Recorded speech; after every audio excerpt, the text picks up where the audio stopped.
எப்படி தான் பார்த்து பார்த்து ரசம் வச்சாலும் ரசம் நல்லாவே இருக்க மாட்டேங்குதா? அப்போ இதை ட்ரை பண்ணுங்கள். பருப்பு தக்காளி ரசம் சாப்பிட்றதுக்கு செம்ம டேஸ்ட்டாக இருக்கும். கண்டிப்பாக ட்ரை பண்ணிவிட்டு எப்படி இருந்துச்சுங்கிறத சொல்லுங்கள். இப்போ ஒரு மிக்ஸி ஜாரில் 1 டேபிள் ஸ்பூன் அளவுக்கு மிளகு, 1 டேபிள் ஸ்பூன் அளவுக்கு சீரகம் எடுத்துக்கிறேன். கொஞ்சம் மிளகு சீரகம் அதிகமாக எடுத்துக்கோங்க, ரசம் நல்ல டேஸ்ட்டாக இருக்கும். இது லைட்டாக அரைச்சி எடுத்துகிட்டு வந்துட்டு இப்போ இதில் 10 பற்கள் பூண்டு பற்கள் சேர்த்துட்டு இது கூடவே கொஞ்சமாக கருவேப்பிலை இலைகள், ஒரே ஒரு வரமிளகாவும் சேர்த்துட்டு லைட்டாக கொரப்பாக அரைச்சி எடுத்துகிட்டு வந்துடுறேன். பாருங்கள், இது போல் அரைச்சி தனியாக இதை எடுத்து வச்சுட்டு இப்போ ரசம் ரெடி பண்ணுறதுக்கு ஒரு பவுலில் ஒரு 3 டேபிள் ஸ்பூன் அளவுக்கு துவரம்பருப்பு நான் வேக வச்சு எடுத்து வச்சுருந்தேன். நல்லா குழைவாக வேக வச்சு எடுத்துக்கோங்க துவரம்பருப்பு, அப்போ தான் ரசம் நல்லா டேஸ்ட்டாக இருக்கும். இது கூடவே 2 பழம் பழுத்த பழமாக தக்காளி பழம் அரைச்சி எடுத்துக்கிறேன். மிக்ஸி ஜாரில் அரைச்சி தான் நான் இப்போ சேர்த்துக்கிறேன்.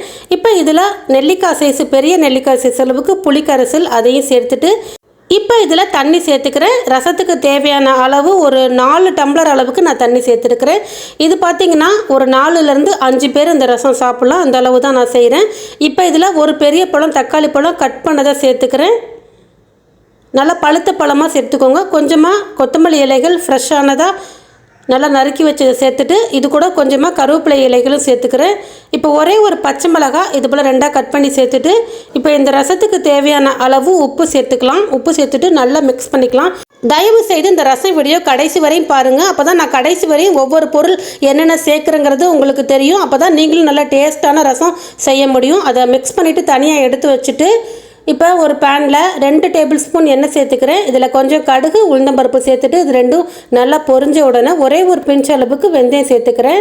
இது நல்லா பொரியட்டும். 3 நல்லா பொரிஞ்ச உடனே இப்போ நம்ம அரைச்சி வச்சுருக்க அந்த மிளகு சீரகம் இருக்கு பாருங்கள், பூண்டு, அதை சேர்த்துக்கிறேன். இப்போ இதில் கொஞ்சமாக மஞ்சள் தூள் சேர்த்துட்டு மஞ்சள் தூள் ஒரு 1/4 ஸ்பூன் மட்டும் சேர்த்துனா போதுங்க. அடுப்பை மீடியம் வச்சுட்டு லைட்டாக மிக்ஸ் பண்ணிக்கிறேன். ஃப்ரெண்ட்ஸ், நம்ம சேனலை சப்ஸ்கிரைப் பண்ணாதவங்க சப்ஸ்கிரைப் பண்ணிக்கோங்க, வீடியோக்கு ஒரு லைக் கொடுத்துருங்க, நம்ம பேஜையும் ஃபாலோ பண்ணிக்கோங்க.